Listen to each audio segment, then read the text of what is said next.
O comercio do Barbanza volverá a tinguirse de azul o vindeiro 2 de abril co gallo da conmemoración do Día Mundial do Autismo. Vamos a intentar involucrar a todo o comercio e a toda a xente para que adorne os seus escaparates azuis, os fagas visibles e ao mesmo tempo aos mellores escaparates e da man das asociacións do pequeno comercio de toda a comarca, daremos un premio, un recoñecemento a aqueles que máis se impliquen na campaña e que máis bonito o fagan. Esta campaña, enmarcada nos diferentes actos conmemorativos que promove a Asociación Amicos, contará co apoio de 7 asociacións empresariais de toda a comarca. Dende o DEAN, decir que estamos encantados de participar xa por segundo ano ca Asociación Amicos nesta campaña.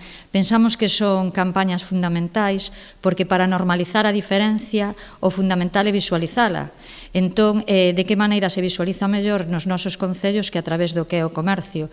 Por iso sabemos que nosos socios xa o fixeron ano pasado, aparte de maneira moi creativa e encantados, van a participar na campaña. E desde a asociación animamos a todos os comercios a participar, xa o fixeron tamén o ano pasado, que foi un éxito. Este ano estamos recibindo chamadas de comercios que queren participar e eu creo que outro ano vai ser outro éxito máis e animamos a todos os comercios a participar nestes eventos. Tamén os concellos sumaránse á celebración desta efeméride, na que se busca concienciar a sociedade sobre a necesidade de inclusión das persoas afectadas por algún trastorno do espectro autista.